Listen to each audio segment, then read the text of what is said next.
আর এই মুহূর্তে আমাদের সঙ্গে রয়েছেন ডক্টর আশিস মিত্র, এমডি এমআরসিপি ডায়াবেটোলজিস্ট।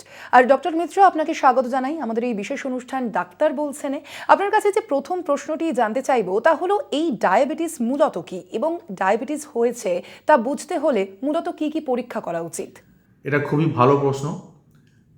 ডায়াবেটিস মানে হচ্ছে রক্তে সুগারের মাত্রা বেড়ে যাওয়া, অর্থাৎ 8 ঘন্টা খালি পেটে রক্তে সুগারের মাত্রা 126 বা তার বেশি, এবং খাওয়ার 2 ঘন্টা পরে, সাধারণত আমরা দুপুরে ভাত খাওয়ার 2 ঘন্টা পরে সুগার টেস্ট করি, এবং এটা খাবারের শুরু থেকে 2 ঘন্টা বাদে। যদি 200 বা তার বেশি হয় তাহলে কিন্তু মনে রাখতে হবে যে আমাদের ডায়াবেটিস ধরা পড়েছে, এবং একটা একবার টেস্ট করলে হবে না, অন্তত 2বার টেস্ট করে দেখতে হবে। এছাড়া ডায়াবেটিসের আরেকটা খুব গুরুত্বপূর্ণ টেস্ট হলো ব্লাডের HbA1c, অর্থাৎ 3 মাসের অ্যাভারেজ সুগার দেখা, এবং ডায়াবেটিসে এটা খুবই গুরুত্বপূর্ণ। কেননা আমাদের শুধু ফাস্টিং বা পিপি সুগার করলে হবে না, HbA1cও 3 মাস অন্তর করে দেখতে হবে। এবং ডায়াবেটিসের কন্ট্রোল মানে হচ্ছে HbA1c 7-এর নিচে রাখা। অনেকে বাড়িতে আঙুল ফুটিয়ে ব্লাড টেস্ট করেন, তাতে হয়তো সুগার চেক করছেন, সেটা করা ভালো, কিন্তু সেই রিপোর্টের উপর ভিত্তি করে নিজে থেকে কিছু চিকিৎসা না করাই ভালো। আপনার চিকিৎসকের পরামর্শ নিয়ে খালি পেটে ভাত খাওয়া 2 ঘন্টা পরে এবং HbA1c চেক করুন। তাতে যদি ডায়াবেটিস ধরা পড়ে তাহলে কিন্তু চিকিৎসকের পরামর্শ নিয়ে প্রথমে ডায়েট এবং এক্সারসাইজ শুরু করতে হবে। তাতে কন্ট্রোল না হলে তখন অবশ্যই ওষুধ খেতে হবে। ডক্টর মিত্র, এই ডায়াবেটিসের কারণে ঠিক কি কি সমস্যা হতে পারে বলে মনে হয়? ডায়াবেটিস যদি দীর্ঘদিন আনকন্ট্রোল থাকে, অর্থাৎ HbA1c 7-এর ওপরে থাকে, তাহলে আমাদের প্রধানত 4টে অর্গান ক্ষতিগ্রস্ত হয়। একটা হচ্ছে কিডনি, আরেকটা হচ্ছে নার্ভ, আরেকটা হচ্ছে চোখ, এবং অবশ্যই হার্ট। এছাড়া আমাদের যে রক্ত সঞ্চালনকারী ধমনীগুলো আছে সেগুলো সরু হয়ে যেতে পারে, এবং রক্ত সঞ্চালনকারী ধমনীগুলোর মধ্যে প্রদাহ হতে পারে। ফলে আমাদের পায়ের যে ধমনীগুলো আছে সেগুলো সরু হয়ে যেতে পারে, যাতে করে আমাদের হাঁটলে পায়ের গোছে ব্যথা হতে পারে, যেটাকে আমরা পেরিফেরাল ভাস্কুলার ডিজিজ বলি। এছাড়াও আমাদের ব্রেনের যে সার্কুলেশন বা ব্রেনের ধমনীগুলো সরু হয়ে যেতে পারে, সেখানে ছোট ছোট ক্লট ডেভেলপ করতে পারে, ফলে আমাদের স্ট্রোক হওয়ার সম্ভাবনাও কিন্তু বেড়ে যেতে পারে। আর আপনার কাছে যে পরবর্তী প্রশ্নটি জানতে চাইবো যে এই ডায়াবেটিসের সিমটমসগুলি অর্থাৎ লক্ষণগুলি কি কি, একজন সাধারণ মানুষ কিভাবে বুঝবেন যে তার ডায়াবেটিস হয়েছে? ডায়াবেটিসের 3টে প্রধান যে উপসর্গ, অর্থাৎ বেশি খিদে পাওয়া, বেশি জল তেষ্টা পাওয়া, এবং বেশি বার প্রস্রাব করা, বিশেষত বারবার রাত্রেবেলা প্রস্রাব করতে উঠতে হচ্ছে, এই 3টে হচ্ছে ক্লাসিক্যাল সিমটম। কিন্তু অনেক সময় এই ক্লাসিক্যাল সিমটম হয়তো নাও থাকতে পারে। খুব নন স্পেসিফিক সিমটম নিয়ে ডায়াবেটিস শুরু হতে পারে, যেমন ধরুন মাথা ঘুরছে, বা বুক ধড়ফড় করছে, শরীর দুর্বলতা লাগছে, অবসন্ন লাগছে, কোনো কাজ করতে পারছেন না, হঠাৎ ওজন কমে যাচ্ছে।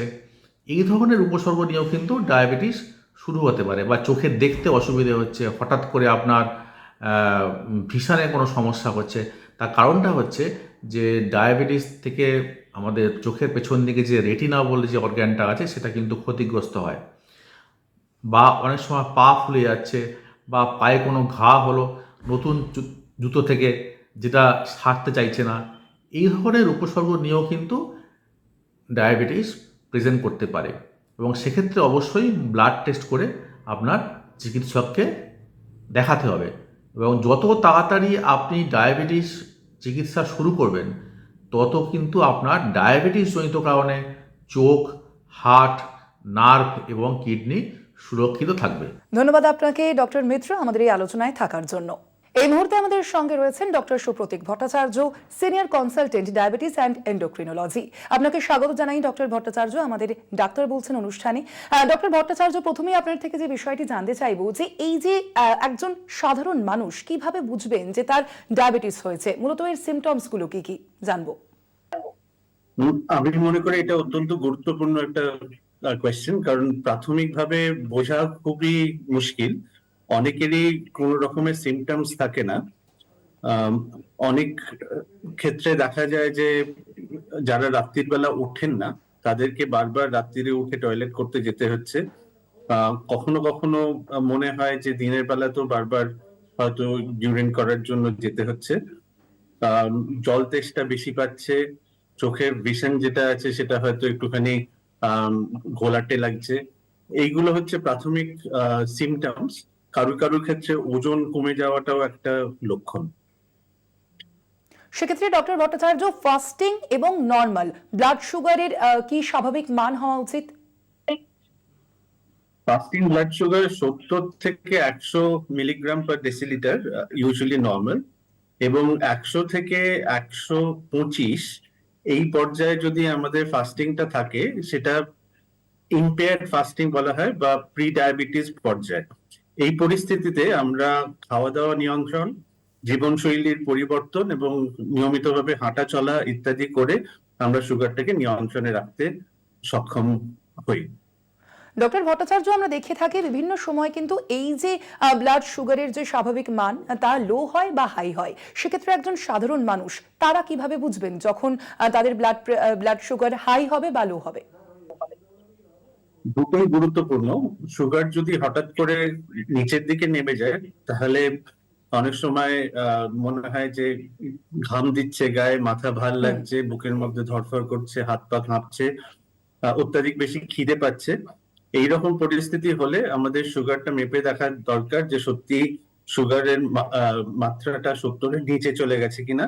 এবং সেটা যদি হয় তাহলে ইমিডিয়েটলি ফাস্ট অ্যাক্টিং কার্বোহাইড্রেট যেরকম চিনির জল অথবা জুস, এই ধরনের কিছু একখানা আমাদের খেতে হবে। অ্যাটলিস্ট 12 থেকে 15 গ্রাম আমাদের ইমিডিয়েটলি নিতে হবে যাতে করে সুগারের মাত্রাটা বাড়ে। এবং সেটা 90 অতিক্রম করলে তারপরে কমপ্লেক্স কার্বোহাইড্রেট যেরকম একটা পাউরুটি অথবা একটা কলা খেয়ে সেই সুগারের মাত্রাটাকে বজায় রাখতে হবে। ডক্টর ভট্টাচার্য, সুগার জানতে বেড়ে চাইবো আপনার যাওয়াটাও কাছে যে ক্ষতিকারক। HbA1c এই পরীক্ষাটি কি এবং ঠিক কত সময় অন্তর অন্তর এই পরীক্ষাটি করা উচিত?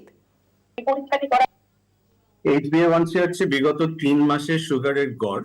আচ্ছা। তাই জন্য 3 মাস অন্তর অন্তর আমরা এটা করতে বলে থাকি। এবং গড়ের মাত্রাটা যদি 6.5 অতিক্রম করে প্রথমবার তাহলে ডায়াবেটিস হয়েছে, এবং 5.7 থেকে 6.4 এর মধ্যে থাকলে সেটাকে প্রি ডায়াবেটিস বলা হয়। যখন আমরা ওষুধ না খেয়ে পসিবলি আমরা ওই জীবনশৈলীর পরিবর্তন, খাওয়া দাওয়া নিয়ন্ত্রণ, হাঁটাচলা করে সুগার হওয়াটাকে বিলম্বিত করতে পারি।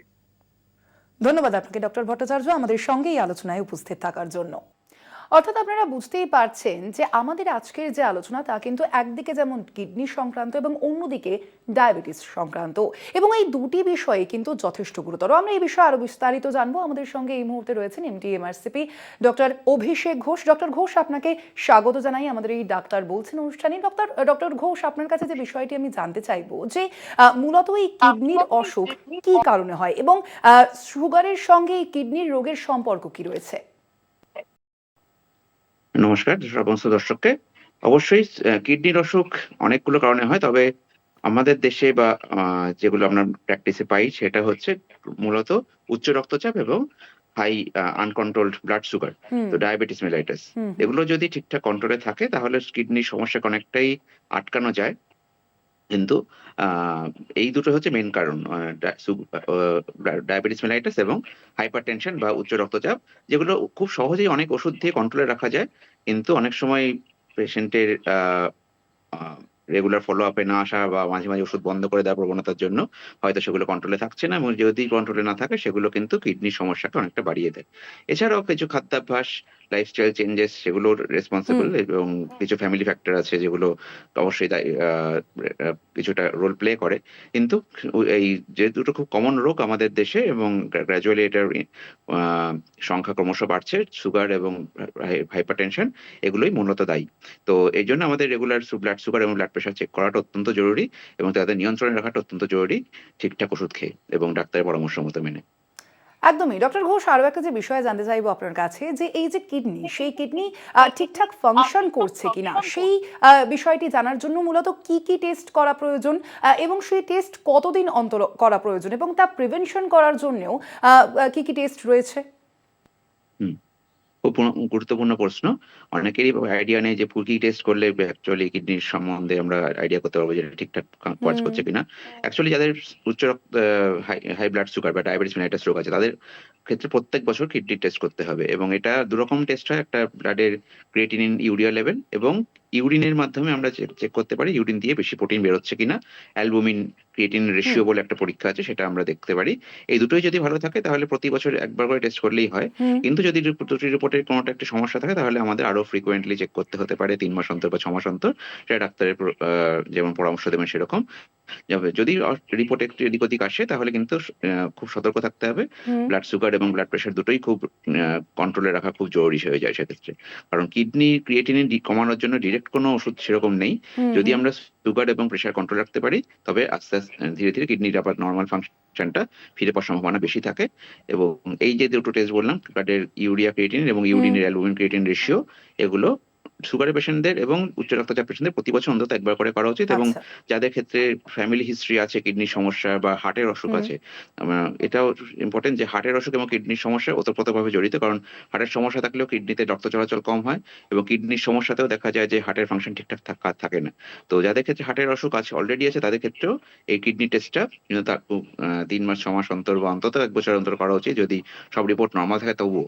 এবং রিপোর্ট আপনার যদি একটু সমস্যা থাকে তাহলে আরো কম গ্যাপে করা উচিত, ডক্টর ঘোষ, এবং যাদের কারণ ক্রনিক তাড়াতাড়ি কিডনির ধরা পড়লে সমস্যা তাড়াতাড়ি রয়েছে, চিকিৎসা তাদের শুরু হবে। বিপি মেনটেন করাটা কতটা প্রয়োজনীয়?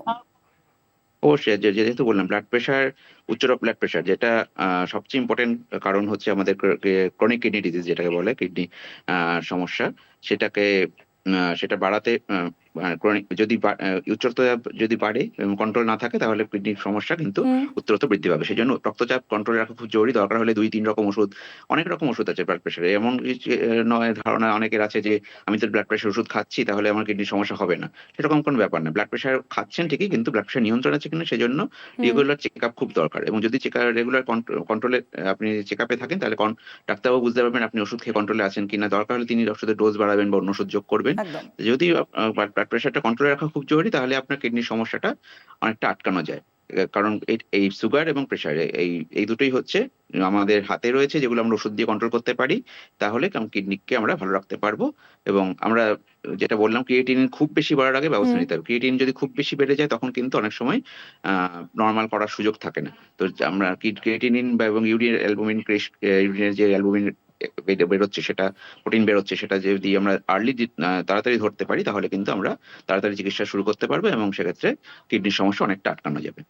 আচ্ছা ডক্টর ঘোষ, যাদের কিডনির সমস্যা আছে এবং একই সঙ্গে ডায়াবেটিসের সমস্যাও আছে, হুম। তাদের কি কি করা উচিত এবং কি কি করা উচিত নয়? তো এই দুটো রোগ খুবই কমন। মানে সুগারের পেশেন্টদের একটা সময় প্রেশার, হাইপারটেনশন চলেই আসে, এবং হাইপারটেনশন পেশেন্টদের মধ্যে অনেকের সুগার আক্রান্ত হন। তো লাইফস্টাইল চেঞ্জেস খুব ইম্পর্টেন্ট। ওষুধের কথা বললাম, ওষুধ অনেক রকম আছে, কিন্তু পেশেন্টের তরফ থেকে লাইফস্টাইল চেঞ্জ খুব ইম্পর্টেন্ট।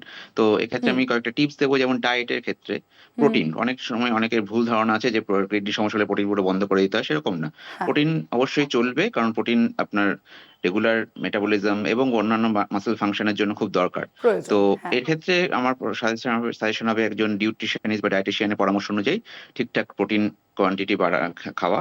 বেশি খাওয়া ভালো না বা কম খাওয়া ভালো না, কারণ কম খেলে আপনার শরীরের অন্যান্য দুর্বলতা হবে, এবং বেশি প্রোটিন বা কিডনি সহ্য করতে পারে না, কারণ কিডনি পুরোটা বার করতে পারছে না সেক্ষেত্রে, যদি আপনার কিডনি একটু সমস্যা থাকে। তো সেক্ষেত্রে অপটিমাল প্রোটিন খাওয়া, মোটামুটি অ্যাভারেজে 1 গ্রাম পার কেজি প্রোটিন আমরা খেতে পারি।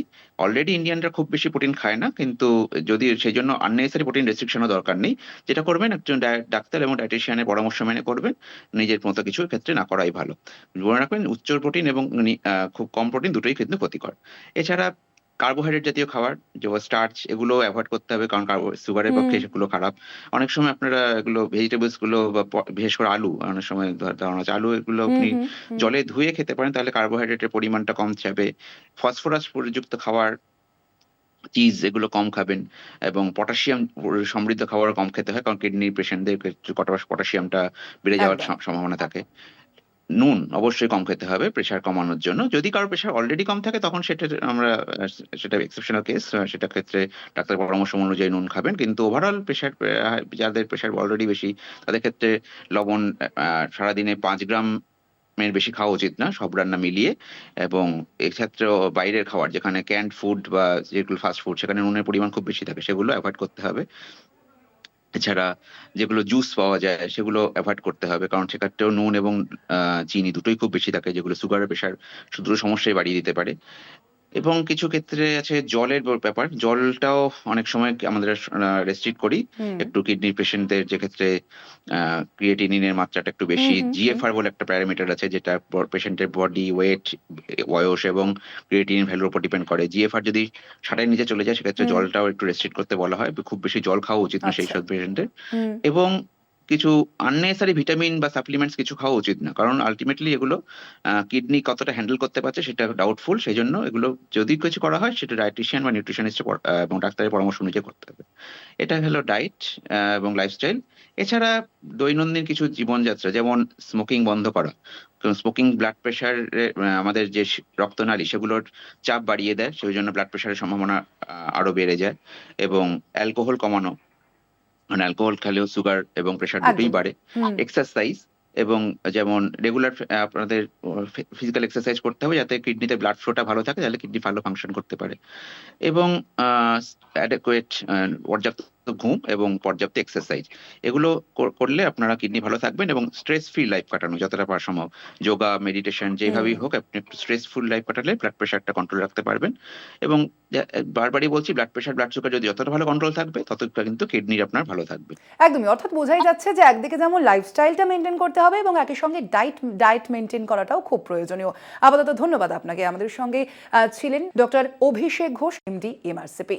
অর্থাৎ বোঝাই যাচ্ছে যে এই যে ডায়াবেটিস এবং কিডনির যে অসুখ, সেই বিষয়গুলিকে মেনটেন করার জন্য একদিকে যেমন চিকিৎসকের পরামর্শ নেওয়া প্রয়োজন এবং একই সঙ্গে লাইফস্টাইল এবং ডায়েট মেনটেন করাও কিন্তু অনেকটাই প্রয়োজন। আজ ডাক্তার বলছেন এ পর্যন্তই। দেখতে থাকুন কলকাতা টিভি, রাত দিন 7 দিন।